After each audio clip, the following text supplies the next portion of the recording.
Hello there, and welcome to Fall Asleep to Astronomy. I'm so glad you've joined me in this quiet space tonight. Allow the gentle darkness outside your window to become a soft, protective hush.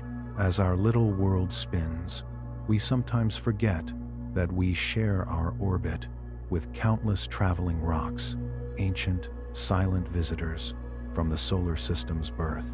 Tonight, we'll turn our thoughts toward one of the cosmos's most dramatic, yet often misunderstood, scenarios. We're not looking for fear, but for understanding. What happens when one of those fast-moving pieces of space debris finally crosses paths with our blue planet? We'll explore the science with quiet reverence, examining the forces at play and learning how our own Earth protects us like a calm, invisible shield. We'll trace the history written in ancient craters and listen to the geological whisper of impact, all without breaking this peaceful, sleepy rhythm. If these soothing journeys into cosmic science help your mind relax and drift towards sleep, a soft like and a quiet subscribe. Help other restless minds find this calm. For now, let the magnitude of the universe settle into a comfortable thought. We'll begin our exploration together, unhurried and warm. When people whisper about the end of the world, their minds often drift to things we built with our own hands. A global war, perhaps, or a planet slowly heating under a heavy sky. Those fears are real. But there is another threat, older and quieter, that has been wandering the darkness long before we learned to light a match. It is not a machine, not a weapon, not a plan. It is simply a wandering stone, a lump of ancient rock turning silently through space. From a distance, it looks almost gentle. You could imagine it drifting past in slow motion, a lonely traveler crossed by faint starlight. Yet inside that stillness, in a chunk of rock weighing around 200 million tons, there is stored more destructive energy than the combined fire of every nuclear bomb we have ever built. All of that power, wrapped in something that, if you could hold a tiny piece of it in your hand, might look utterly ordinary. Imagine, just for a moment, that such a rock is not passing harmlessly by, but is aimed, without intention and without malice, straight toward our world. It falls inward, pulled by Earth's gravity, and its quiet drift turns into a furious plunge. By the time it reaches our atmosphere, it is moving around 50 times faster than the speed of sound, a bullet on a planetary scale. The thin blue shell of air that protects us from the cold void barely slows it. To this rock, the atmosphere might as well be tissue paper. In less time than it takes to finish a single calm breath, it tears through the sky and slams into the surface of the planet. In that instant, the energy it carries is unleashed as an explosion, roughly equal to 100 million megatons of TNT. It is a number so large that the mind cannot really hold it. Instead of picturing the number, you can think of entire mountain ranges shuddering, oceans heaving, and the ground itself ringing like a struck bell. Across the world, seas would surge into monstrous waves, racing in every direction. Coastlines would vanish beneath walls of water. Far inland, the ground would ripple and crack, cities shaking apart as earthquakes radiate outward from the impact site. Concrete, steel, glass, all the things we think of as solid and permanent would move like loose dust under the hand of that much energy. High above, the air would not stay untouched. As the rock hits, vast amounts of stone and soil are instantly turned into vapor rock, boiled into gas. That superheated cloud punches straight through the upper layers of the atmosphere and spreads out around the planet like an expanding ring. Then, slowly, gravity calls it back down. The sky begins to glitter, not with stars, but with a deadly rain of returning debris. It would fall as trillions of tiny meteorites, each one small but moving so fast that the air in front of it heats up. All together, they turn the sky into something like the inside of an enormous oven, raising air temperatures until forests and cities far from the impact begin to burn. At the same time, fine dust and ash kicked high into the atmosphere start to wrap the planet in a dark veil. Sunlight fades. Noon begins to look like a stormy twilight, then like late evening, and finally like almost complete night. The warmth that has always arrived so faithfully from the sun is blocked, scattered by a high, choking haze of dust. Plants struggle without light, crops fail, ecosystems begin to unravel. Within a single terrible day, more than 1.5 billion people could lose their lives, and for those who remain, it might feel as if the long story of humankind has stepped suddenly to the edge of its last chapter. It is a grim picture, and yet it is not fantasy. It is simply physics, written in rock and motion. And all of this comes not from some malevolent intelligence, but from a piece of the universe that never even knew we were here. You might be forgiven for assuming that Earth occupies a quiet corner of the solar system, like a small house on a peaceful street. But in truth, our home is rushing through a very dangerous neighborhood.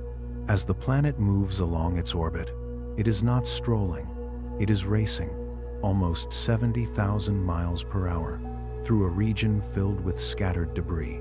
Space, at least near us, is not empty. It is more like a vast shooting gallery. All around are millions upon millions of rocks, relics from the early days of the solar system. Some are no larger than a room, others the size of mountains, and a few could swallow entire countries, as large as the state of Texas. They circle the sun on their own paths, some steady and predictable, others tilted and elongated, crossing the orbit of Earth like invisible threads. Because our world does not have a steering wheel, it cannot swerve out of the way. We simply continue our path, and they continue theirs. Most of the time, we miss each other. Sometimes, bits of dust and pebbles meet our atmosphere and burn up harmlessly as shooting stars. But every so often, a bigger rock comes close enough to matter. And it is not just rocky asteroids that share this space with us. Far out, on the frozen edges of the solar system, there are icy wanderers called comets, dirty snowballs made of frozen gases, dust, and rock. When they fall inward from those distant regions, they can race through the inner solar system at speeds that are hard even to imagine. They, too, can cross Earth's path. It is natural to ask, what are the chances that one of these visitors will do more than paint a brief streak of light across the sky? What are the odds that an asteroid could actually kill millions of us before this century ends? According to current estimates, the probability is about 1 in 20,000. On the grand scale of cosmic time, that is not a comforting number. To make it more relatable, you are roughly 4 times more likely to live on a planet struck by such an asteroid than to be personally hit by lightning in your lifetime. If that still feels abstract, you can look up to the moon. Its pale face is covered in scars, round craters of all sizes, overlapping like raindrops on old stone. Every one of those marks is a memory of a collision, an impact that once released enormous energy. The moon has no thick atmosphere to erode these scars away, so it holds the record of bombardment clearly, like a battered shield. The unsettling part is that Earth has been struck just as often. We simply heal faster. Our winds, rains, oceans, and shifting crust slowly erase many of the marks that would otherwise remind us. In terms of celestial bombardment, humanity has been lucky. arriving late to the story. For most of our species' life, we have not had to witness the largest blows. Yet luck is not protection. In principle, one of these rocks could meet our world at any moment, a minute from now, a year from now, or centuries into the future. A single rock, weighing around 50 million tons, rushing toward us at about 60,000 miles per hour, could release an explosive force estimated to be 10 times greater than the total power of all the nuclear weapons on Earth at the peak of the Cold War, if all of them were detonated in one place. It feels almost unreasonable that something as small as a rock, compared to a whole planet, could cause such upheaval. How can a mere piece of stone threaten an entire world? And if that is the case, what can we possibly do about it? Quietly, in observatories and laboratories, scientists have been working on these questions, designing bold and sometimes radical experiments.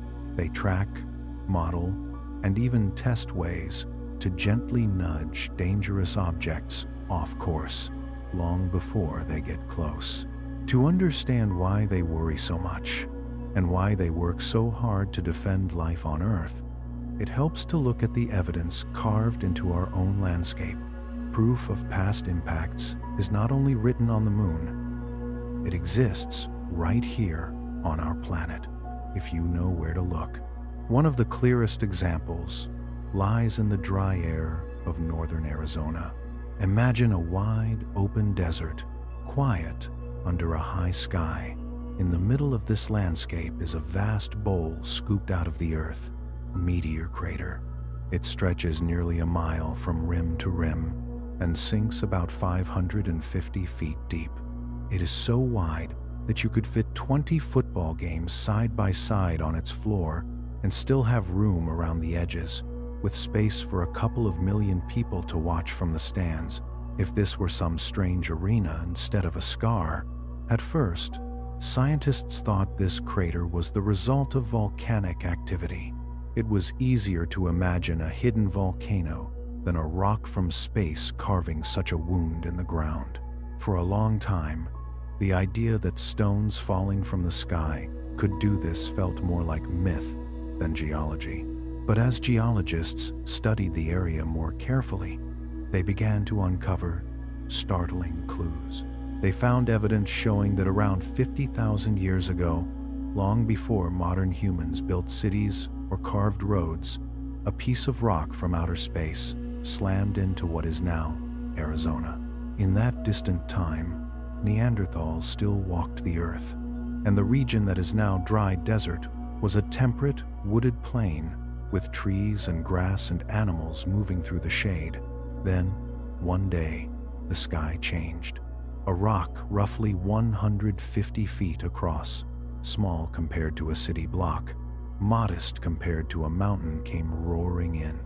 It struck the ground with a force greater than an explosion of 20 million tons of TNT. In a heartbeat, the calm landscape was transformed. As the asteroid entered the atmosphere at more than 50,000 miles per hour, the friction between the rock and the air beneath it turned both the air and the surface of the asteroid into fire. The temperature around it could reach something like 100,000 degrees Fahrenheit, about 10 times hotter than the surface of the Sunday. It is hard to imagine such heat. It is almost easier to think of the air itself briefly becoming a kind of liquid flame. Yet even that searing heat was not the main killer. The real danger came from kinetic energy, the energy of motion locked inside all that mass moving so quickly. When the rock finally met the ground, that energy had to go somewhere. In an instant, it was transformed into an immense burst of heat, light, and sound. The asteroid itself did not simply shatter, it vaporized, turning into gas and tiny fragments. A cubic mile of rock and soil was hurled upward, flung high into the sky as if the earth had exhaled violently. Then, just as in the larger impact scenario, Gravity took hold. The blasted debris rained back down, heavy and merciless. Everything within a radius of about 5 miles from the impact point was crushed or buried. Trees, animals, anything living there would have been swept away in moments. Even as far as 50 miles from the center, a shockwave would have knocked down forests and killed or injured almost everything exposed. And this, remember, was caused by what scientists class as a small asteroid. To fully understand what happened there, researchers turned to specialists like Eric Asphog, a scientist who has devoted much of his career to studying impact craters. He has spent more than a decade thinking about asteroids, modeling them, and exploring the marks they leave. His work is so deeply tied to these wandering rocks that one of them has even been named in his honor, Asteroid 7939 Asphog. For a long time, even many scientists regarded asteroids as harmless curiosities, little more than cold, distant stones circling the Sunday. As recently as about 50 years ago, the idea that these objects posed a serious danger to Earth was not widely accepted. The discoveries at Meteor Crater helped to change that. By carefully examining the rocks around the crater, geologists realized they were not looking at volcanic leftovers at all, but at the result of a truly enormous explosion from above. Meteor Crater became one of the most important holes in the ground on our planet. As late as the 1950s, it still was not generally accepted that this depression was created by an impact. To say that a rock from space had done this was, at the time, a radical idea in modern geology. Yet the rocks themselves carried the story, if you knew how to listen. They showed signs of having been hit by a force far greater than any volcanic eruption. Their internal structure had been changed, as if the minerals had been squeezed and twisted under pressures beyond what ordinary Earth processes could provide. The key piece of evidence, the smoking gun, came from a very common mineral, quartz. Normally, if you strike a rock with a hammer, it breaks in familiar ways, chips, cracks, fragments. But if a rock is blasted with an unbelievably massive force, something stranger happens inside its quartz crystals. The quartz does not just crack, it forms special patterns of fractures, a kind of shock mark that only appears under extreme conditions. This altered form is called shocked quartz. On Earth, there are only 2 known ways to make shocked quartz. One is the huge pressure wave from a nuclear explosion. The other is from an even more powerful event, the impact of a large meteorite or asteroid slamming into the ground. Finding shocked quartz at Meteor Crater was like finding a clear fingerprint. It told scientists that an impact, not a volcano, had done this. Once that realization settled in, astronomers began to look outward with new eyes. They started cataloging asteroids more carefully, tracing their orbits, counting how many there were. The more they looked, the more they found. It became harder and harder to believe that Earth had been spared repeated collisions. The cratered face of the moon supported this new understanding, standing as a quiet witness to a long history of impacts. Using the data they had, Asphog and other researchers estimated that an asteroid roughly the size of the one that made Meteor Crater probably hits Earth on average every 1,500 years or so. That does not mean it happens on a strict schedule, more like rolling a very slow, very dangerous set of dice over long stretches of time. There is even evidence that an object of similar size may have struck our planet as recently as a little more than a century ago. In 1908, over the remote Siberian wilderness near the Tunguska River, a massive explosion occurred in the sky.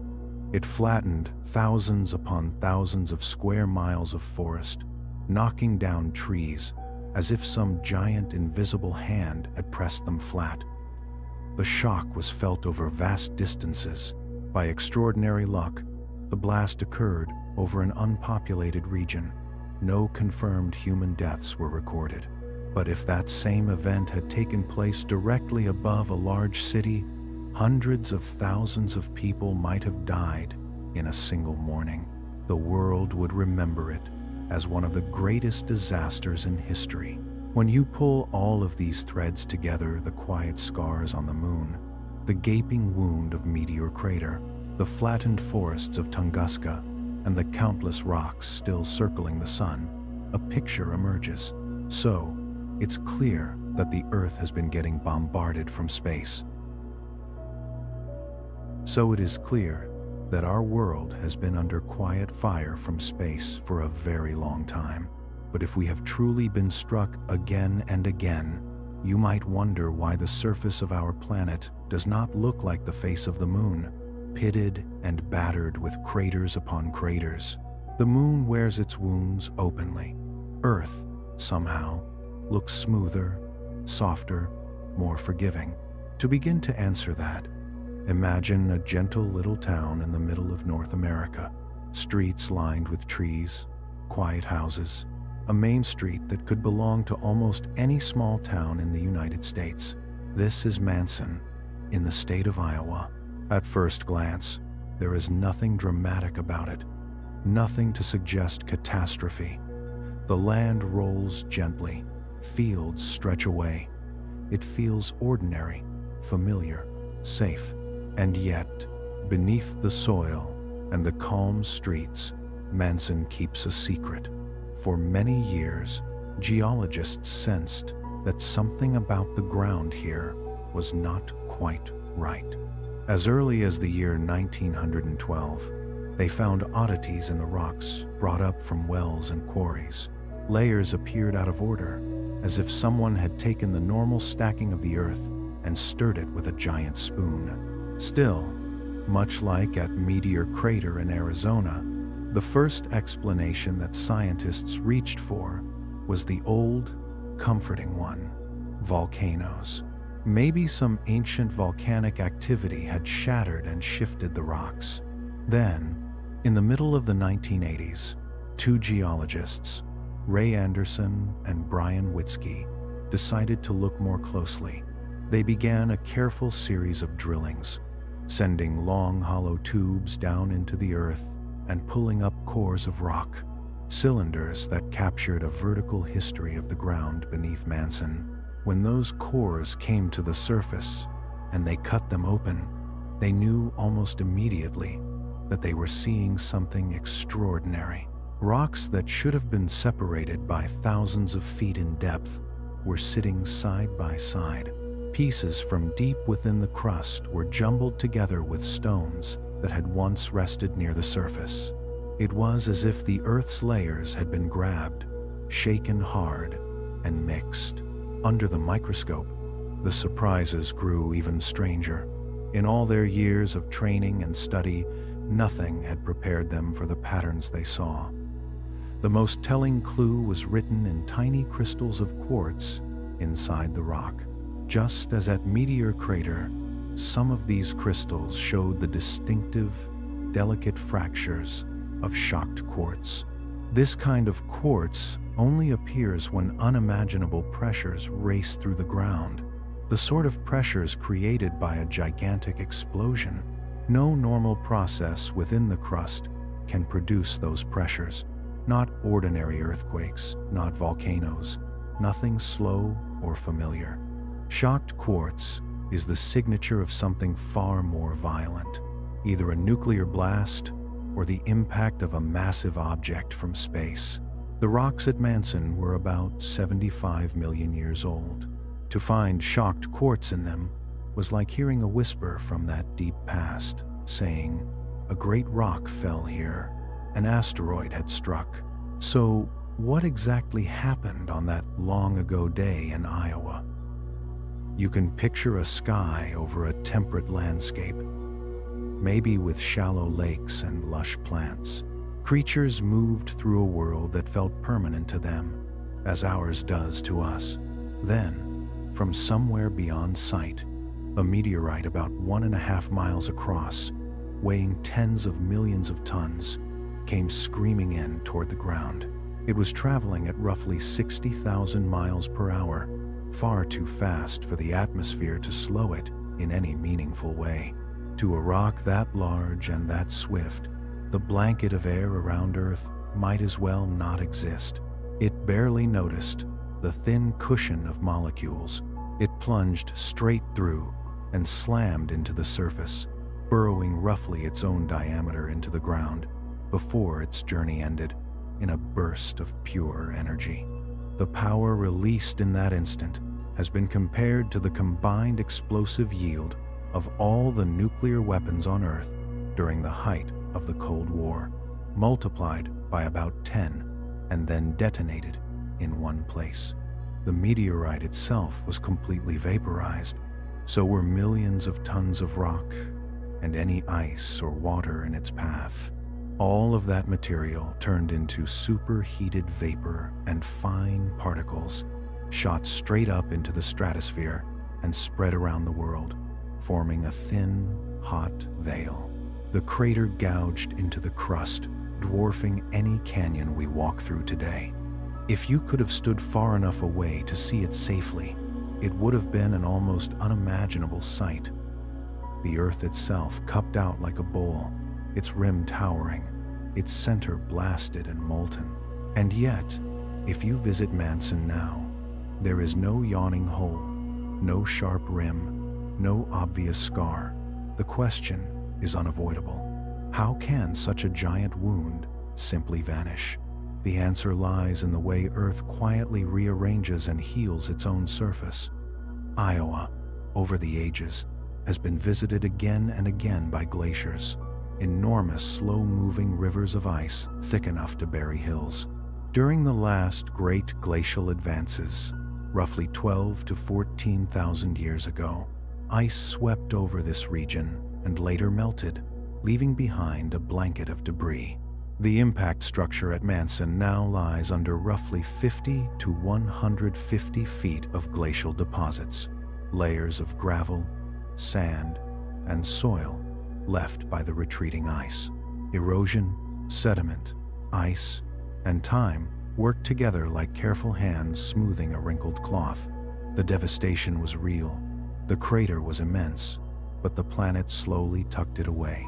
You could stand in the middle of town today and never suspect you are above one of the greatest impact sites we know. This is one reason the Earth looks so much less cratered than the Moon. Our world is not a dead rock. It is alive with weather and movement. Wind, rain, rivers, oceans, and glaciers are always wearing down mountains, filling in low places and reshaping the land. The crust shifts and bends, new rocks form, old scars fade. Over millions of years, craters are softened, buried, or erased completely. The Moon has almost none of these healing processes. No thick atmosphere, no rain, no flowing water, no sweeping ice. Its craters remain, sharp and unchanged, like old wounds that never closed. Earth, by contrast, hides its bruises. Scientists estimate that, despite our smooth appearance, our planet has been struck by asteroids at least as often as the Moon has. We simply do not see most of the marks anymore. The few hundred visible impact craters we have identified are only a partial record, a set of scattered pages from a much longer story. To understand where these incoming stones come from, we have to lift our eyes again to the space around us. Between the orbits of Mars and Jupiter, there lies a vast region filled with rock. It is not a neat belt like a ring of pearls, but more like a loose, extended swarm. Within this swarm are more than 1 billion objects, circling the sun in slow, endless paths. Some are as small as pebbles. Others are hundreds of miles across, big enough to count as worlds in their own right. These objects are asteroids, the leftovers of a planet that never quite formed.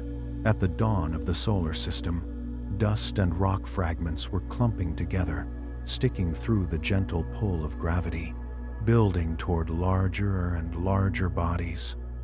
In many places, those seeds grew into full planets. But in this region, something enormous interfered. Jupiter, the largest planet in our system, sits nearby, its gravity a constant deep drumbeat in the background. Its pull is so strong that it kept the pieces from peacefully settling down into a single world. Instead, they remained separate, colliding and scattering, forming the asteroid belt we know today. Most of those rocks stay roughly where they are, but sometimes two of them crash into one another and shatter, or nudge each other into new orbits. A gentle push on astronomical scales can send an asteroid drifting inward onto a path that crosses the orbit of Earth. These objects are called near-Earth asteroids. They are the ones that concern us most because they move through the same region where our planet travels around the Sunday. Their presence turns our neighborhood into a more dangerous place to live. How dangerous that can be is written in the history of life itself. About 65 million years ago, long before humans, an asteroid on a collision course with Earth appears to have changed everything. This particular rock was astonishingly large. When it hit, the part already buried in the ground was so deep that the back end of the asteroid still stood more than 6 miles above the surface, higher than the summit of any mountain on Earth today. An impact like that is not just a local disaster, it is a global turning point. Repeated asteroid strikes over the ages have left clues scattered through the rocks, hints that there was once a moment when life on Earth nearly ended. The biggest of those hints helps tell the story of an explosion so vast that it wiped out roughly 3/4 of all living species on the planet. Many of the clues that led us to this conclusion lie in quiet, layered rocks near a place called Trinidad in the state of Colorado. There, a scientist named Dan Dura has spent decades listening to what the rocks have to say. He has been studying asteroids and their effects for around 20 years, and, like Eric Asfog, he too has had an asteroid named after him. The stones he studies hold some of the best evidence we have for what you might think of as the ultimate dinosaur catastrophe, with nature itself as the unknowing executioner. If you look at the rock layers in that area, you see that, in the lower strata, dinosaur fossils are plentiful. Their bones are scattered through the sediments, testifying to a world where they were common and thriving. Then, at a very specific horizon, there is a sharp, thin line. Above this boundary, which scientists call the KT boundary, the dinosaur fossils abruptly vanish. The question presses in: what happened at that line? Why does life below it look so different from life above it? The answer is hidden within a thin, pale band of rock that marks that boundary. That narrow layer contains a metal called iridium. On Earth, iridium is extremely rare. The average rock on our planet holds only about 1/1000th of a part of it. Yet, in the band at the KT boundary, the amount of iridium is about 200 times higher than normal. Where, in nature, do you find a lot of iridium? Not typically in Earth's crust, but in certain types of meteorites. In space, iridium is roughly 1,000 times more common than it is down here on the surface. It is, in a sense, a metal that belongs more to the stars and their debris than to our soil. The same thin white layer that holds the iridium also contains grains of shocked quartz, just like those found at Meteor Crater and at Manson. It is as if the rocks at Trinidad carry two signatures at once: an excess of a space metal and the microscopic fractures that only a furious impact can create. These telltale signs are not confined to Colorado. Extra iridium and shocked quartz appear in KT boundary layers at many places around the world. Taken together, this implies a single global event. The planet was dusted with material from one enormous explosion. Only a truly gigantic impact could leave such a worldwide footprint. Tracing the evidence leads to a location near what is now the Yucatan Peninsula in Mexico. There, beneath younger sediments and shallow seas, lies a vast impact structure known as the Chicxulub crater. The impact that carved it, roughly 65 million years ago, dwarfs anything humankind has ever witnessed. The asteroid or comet that struck Earth then is estimated to have been about 6 miles across. It came in at a speed more than 40 times the speed of sound. It was so large that at the exact moment its leading edge slammed into the surface, its trailing edge was still hanging in the air at around 35,000 feet, the height at which jetliners cruise today. Picture a mountain of rock, moving faster than a rifle bullet, crashing down in a single moment. The energy released by that impact was staggering, more than 6 million times the energy of the 1980 eruption of Mount St. Helens. The initial blast alone would have knocked down everything within several hundred miles, flattening entire forests, vaporizing anything close to ground zero. Buildings, had there been any, would have simply ceased to exist. The shock waves rippled through the crust of the planet, triggering massive earthquakes felt around the globe. But the shaking was only the beginning. The plume of vaporized rock and dust punched through the upper atmosphere. Some of the material was thrown so high that it traveled halfway to the moon before gravity curved its path back toward Earth. As all of that debris fell back into the atmosphere, each fragment behaved like a tiny meteor. Trillions of them streaked downward together, heating the air they passed through. The result was a global furnace effect, warming the upper layers of the atmosphere to temperatures comparable to the inside of a household oven turned to the broil setting. For a time, the sky itself would have glowed with a dull, deadly heat. In the weeks and months that followed, fine dust and aerosols lingering high above the surface would have blocked much of the sun's light. Daytime dimmed toward twilight. Eventually, near darkness might have wrapped the planet. Without sunlight, most plants could no longer carry out photosynthesis. They weakened, then died.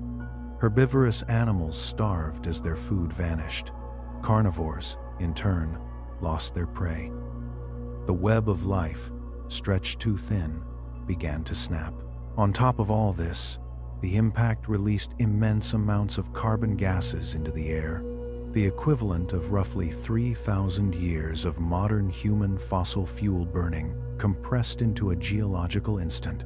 Temperatures swung, climates lurched, oceans grew more acidic. What would normally take many millennia of slow change was delivered in one terrible surge. It was, in effect, every environmental catastrophe you can think of, all happening together at the same time.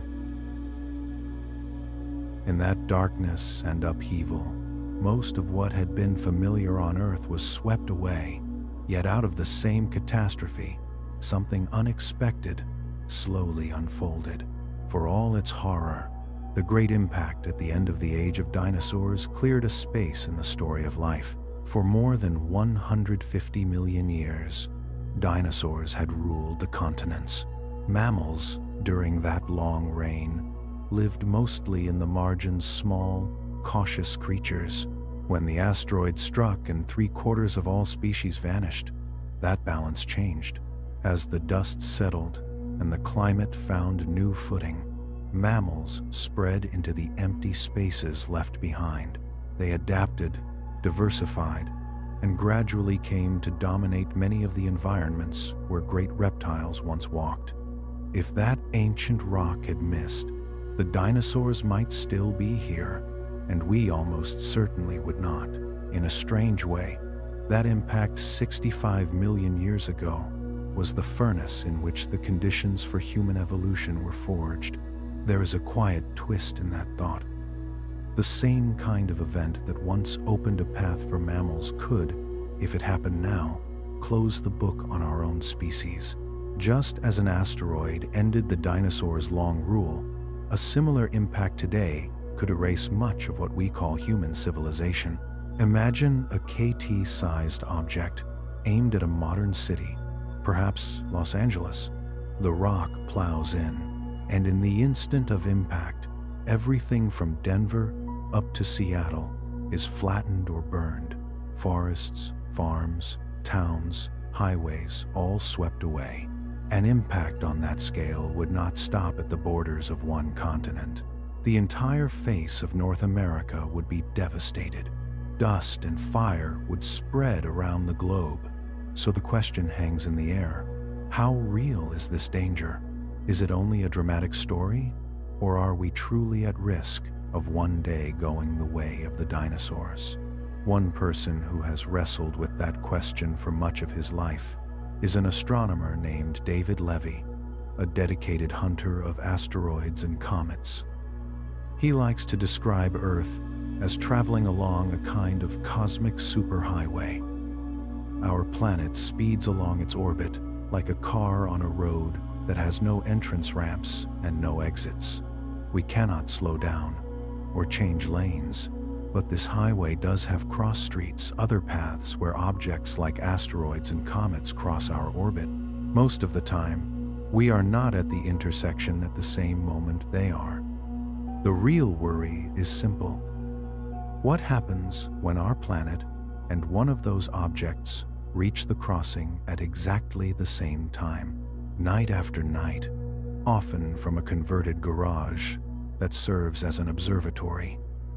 Levy aims his telescope at the sky and searches for what he half-jokingly calls celestial terrorists. He and other sky watchers take a picture with a digital camera attached to the telescope, then another, then a third. A computer compares the images, scanning for anything that moves.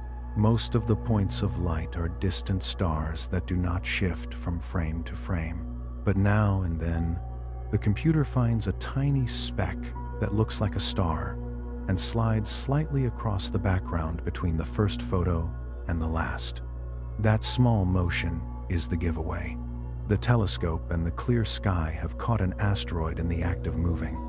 Thanks in part to this careful watching, the world had a chance to witness the raw power of a celestial body smashing into a planet. In the early 1990s, David Levy helped discover a comet whose broken pieces were on a collision course with Jupiter, Shoemaker-Levy 9. At first, many astronomers did not expect much of a show. The fragments of the comet were probably only about a mile across, tiny compared to the enormous bulk of Jupiter, so large that you could pour 1,000 Earths into it and still have room left. They were wrong. When the pieces of Shoemaker-Levy 9 finally fell into Jupiter's deep gravity well, they struck the planet's upper atmosphere at an astonishing speed. Had they been skimming over our own world instead, they would have crossed the entire width of the United States in about a single minute, traveling at roughly 140,000 miles per hour. Each fragment slammed downward, carving a brief tunnel of fire through the thick Jovian clouds. From that tunnel, huge plumes of gas and dark material rose up and then fell back, spreading across the top of Jupiter's atmosphere. The impacts left a chain of dark bruises on the planet's face, a string of scars that were, in some cases, as large as Earth itself. Some of those marks remain visible for many months. For scientists and for anyone watching from Earth, it felt as though nature had lifted a curtain. Here was a live demonstration of how planets are shaped and scarred. Look at Jupiter, the universe seemed to say, and you will see something of your own world's early years. Levy and many other researchers came to believe that comets and asteroids are not only agents of destruction, they may also have been midwives to life itself. Around 3.8 billion years ago, when Earth was still young, our planet went through a long period of heavy bombardment. Comets and asteroids rained down far more frequently than they do now. One idea is that many of those incoming bodies carried water and carbon-based molecules locked in their ices and rocks, delivered in enough quantity they could have helped fill Earth's oceans and seeded its surface with the building blocks of living chemistry. It is an oddly tender thought that the same kind of impact that can strip a world bare might also, under the right conditions, provide some of the ingredients needed for life to emerge. In 1994, when astronomers watched the last fragments of Shoemaker-Levy 9 vanish into Jupiter, they were seeing the tail end of a kind of violence that once visited the inner solar system almost every day. Now, such events are rarer here. On Jupiter, they may happen only every few centuries. We were fortunate to see one in our lifetimes. The sight of that great planet absorbing those blows did more than inspire awe. For many people, it was a wake-up call. If Jupiter could be struck like that, so could we. The collision of Shoemaker-Levy 9 helped spur space agencies to take the threat of asteroids and comets more seriously. NASA, in particular, began to fund dedicated search programs, scanning the sky for potential planet smashers. Many scientists now think it is not a question of whether an asteroid will hit Earth again, but when. With that in mind, it is natural to ask, what are our leaders doing to prepare? For the moment, the uncomfortable answer is that, on a global scale, humanity is doing surprisingly little. There has already been at least one recent close call, a reminder of how narrow the margins can be. In March of 2004, astronomers spotted a small asteroid hurtling through space. It was only about 100 feet across, modest compared to the giants that ended dinosaur ages, but still large enough to cause serious regional damage if it hit the ground. It was traveling at around 50,000 miles per hour and was only about 48 hours away from its nearest approach to Earth. The object was detected from an observatory in the deserts of New Mexico, home to some of the leading asteroid hunting teams in the United States. They calculated the orbit of this newcomer, which was given the name 2004 FH. It loops around the Sun every 9 months or so, on a path that threads between the orbits of Venus and Earth. As they ran the numbers, it became clear that this one was going to come very close. Closer than any other asteroid of its kind ever discovered on approach to our planet. While almost everyone on Earth went about their days unaware, 2004 FH swept past, skimming over our heads at a distance of about 26,000 miles, near the region where some of our weather satellites circle. Cameras captured its brief passage over the southern Atlantic Ocean. For a short time, it was bright enough to be picked out with binoculars if you knew exactly where to look. Astronomers believe that, had it entered the atmosphere, it probably would have broken apart before reaching the ground, releasing its energy high in the sky. Even so, an airburst over a populated area could have shattered windows and caused injuries over a wide region. This time, we were lucky. The rock missed, and we learned from it instead of suffering from it. But there are millions of such objects out there, of many different sizes. Any one of them might, by chance, be aimed at us. Despite all we have seen, the organized search for these potential threats is still modest. It is astonishing, but at present, the only government putting significant resources into finding hazardous asteroids is that of the United States, and even there, the effort is far from lavish. The annual budget dedicated to systematically hunting near-Earth objects is only a few $1,000,000.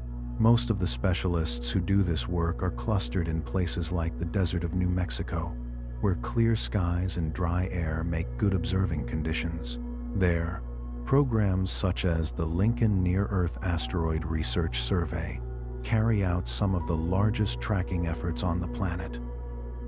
It was this survey, often called linear, that discovered our near-miss visitor, 2004 FH, the 100-foot slab of rock that brushed so close to Earth. Researchers like Jennifer Evans of the Linear team help explain just how near that passage was. She reminds us that 2004 FH came within about 26,000 miles of our planet, a distance that lies right in the realm where many of our telecommunications satellites travel. When you hear that, it becomes easier to understand why astronomers are concerned. They estimate that there are about 1,000 asteroids larger than roughly half a mile across currently moving in near-Earth orbits. NASA quietly set a goal for surveys like Linear. Find 90% of the big near-Earth asteroids, the ones at least half a mile across. The hope was to reach that mark by the late 2000s. For now, they have found roughly 60%. That means 4 out of every 10 large objects in that size range are still invisible to us, their orbits uncharted, their names unknown. None of the ones we have discovered are on a direct collision course with Earth, which is comforting. But the ones we have not yet seen are the worrying part of the story. If you could look at a map of the inner solar system that astronomers use, it would look almost like a star field all by itself. You would see the broad outer circle of Jupiter's orbit, then smaller orbits for Mars, Earth, Venus, and Mercury falling inward toward the Sunday. Overlaid on that, in green, are dots marking the main belt asteroids, more than 200,000 known pieces of rock, most between Mars and Jupiter. In red, you would see the near-Earth asteroids, the ones whose orbits cross or come close to our own path. The red points do not form a neat ring. They are scattered everywhere, a loose cloud of potential crossers. It gives you a quiet sense of what our planet is sailing through every day. To keep up with this swarm, the Linear program works almost all year long, pausing only a handful of nights. 2 telescopes stare at the sky, taking long series of digital images. On a typical night, they may collect around 7,000 frames. Once the telescopes have done their part, the computers take over. The software subtracts everything that does not move. The distant stars, the galaxies, the steady lights. What is left are faint specks that shift their position from frame to frame. Those are the ones that matter. On a good night, the system may flag up to 100 new moving objects. The algorithms are so sensitive, they can even tease out 3 tiny asteroids, half hidden in the glare of a bright star, rescuing them from the light that would blind a human observer. It is like listening for a whisper in the middle of a concert and still being able to hear the breath between notes. But spotting a moving dot is only the first step. In that first image, the asteroid is just a point in a flat picture. From a single snapshot, there are infinitely many ways to place it along the line between Earth and the background. It might be small and close, or large and far away. To untangle that, astronomers follow it for several nights, measuring its position carefully. As Earth moves in its own orbit, the asteroid's apparent path against the stars curves in a particular way. With enough points, they can fit an orbit, an ellipse around the Sun, and finally say where this rock will be years from now, and whether its path ever crosses our own at the wrong time. Counting these objects and tracing their orbits is necessary, but it is not enough. Knowing that a rock is coming does not, by itself, keep us safe. If we ever want to change the outcome, We need to know what these bodies are actually like. Are they solid, fragile, dusty, metallic? Before we can learn how to push them, we have to learn how they respond to being pushed. Some of the earliest attempts to probe this question reached out not to asteroids, but to their icy cousins, comets. In Boulder, Colorado, a NASA-sponsored mission called Deep Impact was carefully prepared. Its aim was quietly audacious: to rendezvous with a comet named Tempel 1 and deliberately crash into it, turning the comet itself into a kind of laboratory. Astronomers think there may be more than 1 trillion comets in the solar system, most traveling on long, cold orbits far beyond the outer planets. Only rarely do their paths dip inward. When they do, they can sweep past Earth at terrifying speeds, up to nearly 150,000 miles per hour. A direct hit at that speed would turn velocity into raw energy in a heartbeat. Deep Impact used 2 spacecraft working together. The larger mothership, or flyby spacecraft, carried cameras and instruments. The smaller vehicle, called the Impactor, was built to be sacrificed. As Tempel 1 approached, the Impactor separated and steered itself slowly into the comet's path. The comet struck it at about 23,000 miles per hour, carving out a crater about the size of a 7-story building. The flyby craft watched from a safe distance, recording the flash, the debris plume, and the shape of the crater. People naturally worried. Could this collision nudge the comet into a new, dangerous orbit? The mission designers had thought hard about that. Tempel 1 is about 3 3/4 miles wide, a mountain of ice and dust. The Impactor was only about 1.5 yards across, tiny by comparison. In terms of momentum, the hit was like a mosquito smacking into the windshield of a moving truck. The truck barely notices. There was essentially no chance of destroying the comet or meaningfully altering its path. From this controlled impact, scientists could begin to see inside a comet how strong its surface is, how its material behaves when struck, how much dust is released. That is one piece of the puzzle. But many of the rocks we truly worry about are asteroids, and they may be built in very different ways. Right now, researchers think there are 3 main kinds. Some asteroids are monoliths, single, solid blocks of stone or metal. Others are contact binaries, 2 large objects pressed gently together, orbiting side by side as they move through space. Many may be rubble piles, a loose collection of smaller rocks, boulders, and dust, held together only by their own faint gravity. Imagine a heap of gravel floating in the dark. Our favorite stories like to show us dramatic solutions. In them, we launch nuclear weapons, shatter the incoming rock into fragments, and watch them harmlessly disperse. Real physics is trickier.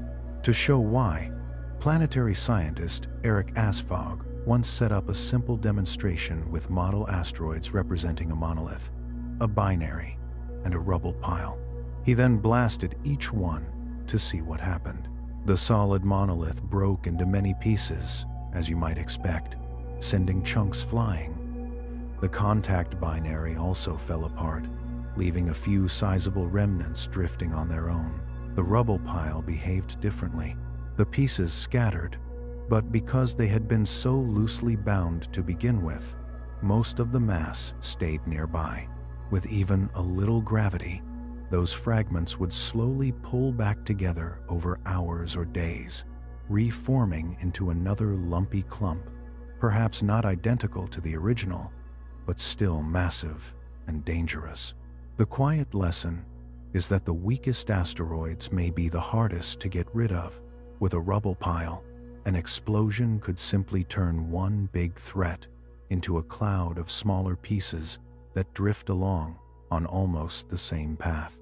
Instead of one impactor, you might now have many. Those are models. To see how real space rock behaves, you have to break real space rock. At a NASA research facility in California, scientists tested a meteorite that had fallen in Northwest Africa. Under the guidance of asteroid expert Dan Durda, they placed the meteorite in a vacuum chamber to mimic space and aimed a hypervelocity gas gun at it, a device capable of firing tiny projectiles at about 13,000 miles per hour. Their goal was to shatter the meteorite completely, to see how the fragments formed and flew. When they fired, the rock exploded into a cloud of debris. Durda called it super catastrophic fragmentation, a small-scale echo of what Asfog's demonstration predicted. A single piece of stone, hit hard enough, will crack into 1,000 shards. But what happens when the stone is not fist-sized, but miles wide? On that scale, gravity begins to matter. Do the fragments drift away forever or curl back together? Will we have made the situation better or worse? To truly answer that, we would need to repeat such experiments on far larger bodies, something not yet within easy reach. Many scientists suspect that single solid asteroids are not the most common kind of near-Earth object. Most of the asteroids that wander inward are sent there by collisions in the main belt. Those collisions break larger bodies apart. Over time, their fragments regather under gravity into loose clusters. That means a large fraction of the rocks approaching us are likely rubble piles rather than perfect slabs. So how do you defend against a mountain made of gravel? Eric Asfog likes to remind people that in the wide ocean of space, Earth is a very small target. For an asteroid to hit us, it has to be almost unbelievably lucky. Passing orbit after orbit through empty space and still arriving at the intersection at the same instant we do. That narrowness gives us hope. If we discover a dangerous object early enough decades before the predicted impact, we do not need to shove it dramatically aside. We only need to nudge it. A tiny change in speed or direction, applied years in advance, will grow over time into a large change in position. Instead of meeting Earth at the crossing point, the asteroid will arrive a little early or a little late, sliding quietly past. From our point of view, it becomes a bright visitor in the sky, not a blow to the ground. The idea is elegant, but the execution is risky. To push on an asteroid is to experiment with an object big enough to change our world.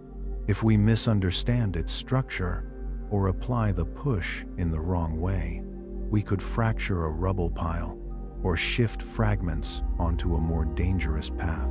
The consequences of a misstep are almost unthinkable. Regional devastation or even global catastrophe. And yet, hidden inside that fear is a fragile kind of reassurance. For the first time in Earth's history, one of its species is learning how to see these threats coming and how, gently, to reach out and touch them. We are talking about potential global destruction and at the same time, the real possibility that, with knowledge and care, we may be able to avoid it. Ideas already exist for how to move a rock the size of a mountain. They sound like quiet science fiction whispered at the edge of sleep, but they are real proposals, drawn on whiteboards and written into careful plans. The question that lingers underneath all of them is simple and heavy. If one of these great stones truly starts heading our way, can we save ourselves? We have listened to what history has to say, the scars left in rock, the vanished dinosaurs, the craters hidden beneath deserts and seas.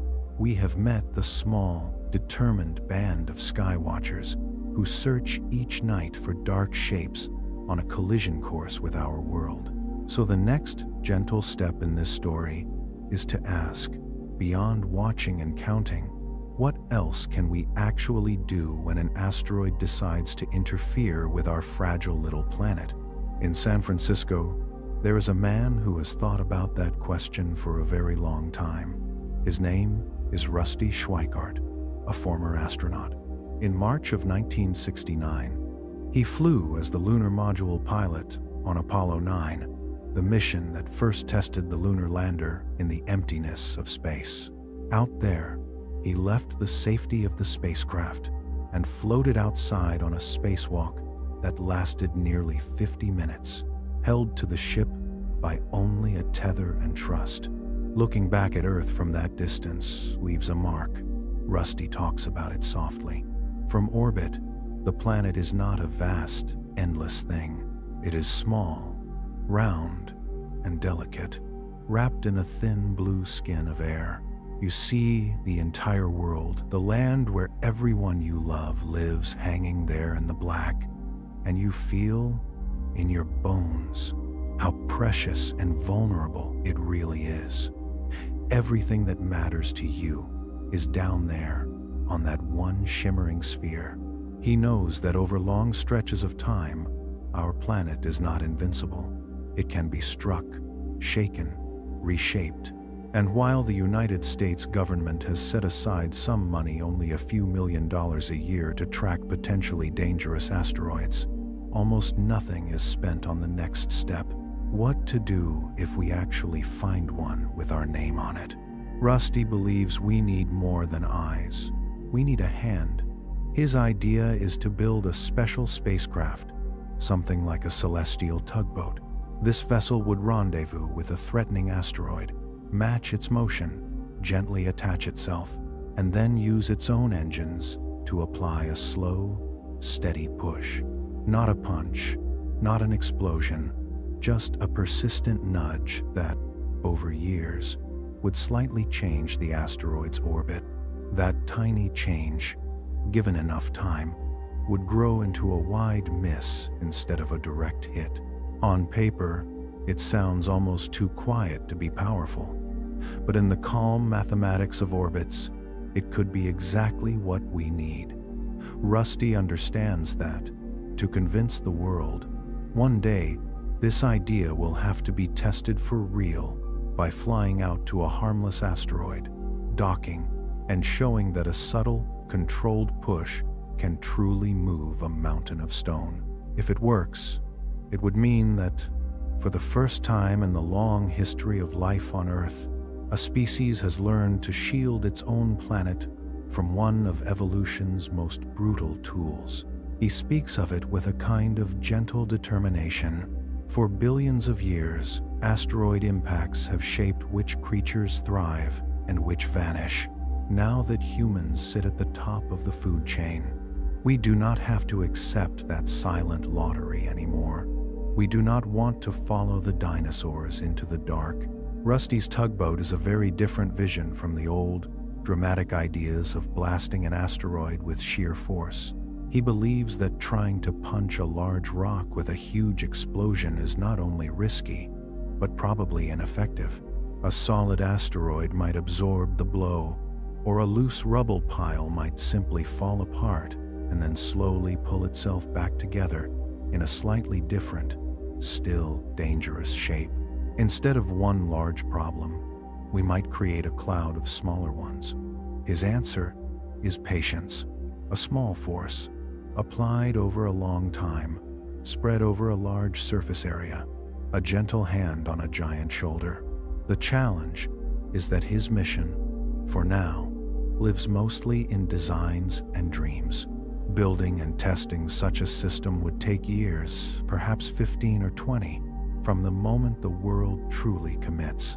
If a dangerous asteroid were discovered on a shorter timeline, something that could hit within the next few years, his tugboat might still be only an unfinished idea. In those moments, he says quietly, we would be relying on luck. Another voice in this conversation comes from the deserts of Arizona. Jay Melosh, a scientist at the University of Arizona in Tucson, carries a different, but equally simple, picture in his mind. He imagines using the sun itself as our engine. In a small demonstration, he holds up a grapefruit and asks you to picture it as an asteroid, slowly rotating in the dark, turning once every few hours. Then he brings in a magnifying glass and focuses sunlight onto one spot on the peel. After a while, the surface begins to darken and smoke. The light is no longer gentle warmth. It is a knife edge of heat concentrated into a tiny point. That, scaled up, is his idea for deflecting a real asteroid. You fly a large mirror, a solar collector, out to meet the rock. The mirror concentrates sunlight onto a small patch of the asteroid's surface, heating it until the material there begins to vaporize. The vapor blows off into space like the exhaust from a rocket engine, and the tiny reaction force slowly pushes the asteroid in the opposite direction. It is a solar-powered jet carved directly from the asteroid itself. As long as you can keep the sunlight focused on roughly the same area over many months or years, the continuous, gentle thrust can gradually move the rock off a collision course. The beauty of the idea is that it uses what space already offers us: sunlight, unlimited and free. The challenge is scale. A company in Los Angeles already makes large solar reflectors, and the biggest built so far is about 42 feet across. Jay believes that for true planetary defense, you might need a mirror at least half a mile wide. Building something that large would probably take several years and cost tens of millions of dollars. That is a lot of effort to save us from something that may or may not arrive in our lifetime. But when you set that cost against the value of an entire planet, the balance looks different. Still, many people circle back to the same simple question: why go to so much trouble? Why not rely on the most dramatic tool we already have and use nuclear weapons? In movies, a bomb explodes, the asteroid glows, and the pieces drift harmlessly away like ashes on the wind. Planetary scientists are gently blunt about this. An asteroid half a mile or a mile wide is, in practical terms, a moving mountain.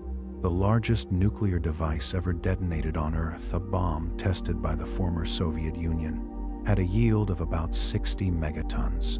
To meaningfully deflect a large asteroid, you might need the equivalent of 1,000 megatons or more. Even then, you might only crack the surface, not alter the course. And then there is the darker problem. Even if you did manage to break the asteroid into smaller chunks, those fragments would still be following nearly the same orbit. Most or all of them would still be headed our way. Only now, instead of one big impactor, you might have many, and the material could be made radioactive by the blast. It is not hard to imagine how that might turn a single catastrophe into something even more complex and difficult to survive.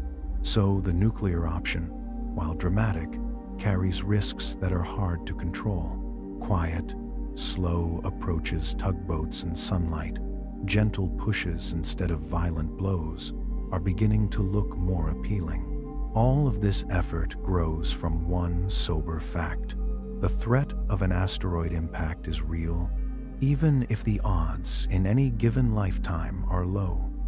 The chance of an event large enough to kill millions of people by the end of this century has been estimated at roughly 1 in 20,000. That is small, but not zero. And unlike many other dangers, this one comes with a strange kind of gift. Astronomers are already on their way to mapping most of the large near-Earth asteroids. They have found well over half of them and hope to reach about 90% in the near future. Once we know where these objects are and how they move, we can calculate their paths far into the future and see whether any of them will intersect with Earth. In that sense, asteroid impacts are one of the most interesting natural hazards we know. In principle, they are the only major disaster where we can, one day, say exactly when something will happen with almost unsettling precision. You cannot look at a volcano and declare the minute and second it will erupt centuries from now. But with an asteroid, once its orbit is well known, you could in theory say, on this date, at this time, it will either miss us by a comfortable distance, or it will not. For now, we have no confirmed impactors on our list. Nothing we have discovered is on a certain collision course, but the more we look, the more complete our map becomes. And unlike earthquakes or hurricanes, this is also the one natural hazard where, if we act early enough, we might actually do something about it.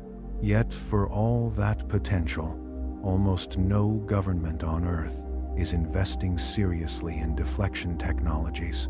The money spent on tracking is small. The money spent on active protection is almost non-existent. We know of perhaps a few thousand asteroids and about 1,000 comets in our broader neighborhood. We can name them, chart them, and model them. But beyond that known set lies a great, dark population of objects we have not yet seen. About those, scientists can say almost nothing. There could be a rock already on a long, slow arc toward us, unseen against the background stars.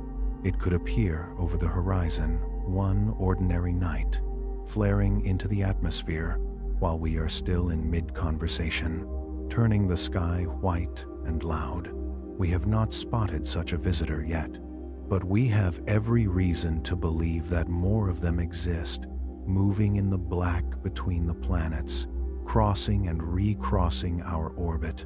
Some of them are harmless, a few may not be. If an asteroid just a handful of miles across were to strike tomorrow, the result could be an ending that echoes the dinosaur's fate. The oceans would rise in walls, the sky would darken, and the long chain of life that led to us could snap again. If, instead, we find such an object decades in advance, we might have time to work the problem, to launch our tugboats and mirrors, to nudge the rock gently aside. The difference between those two futures is not magic, it is time, attention, and choice. The clock has already started. Somewhere out there, a killer asteroid may be heading our way.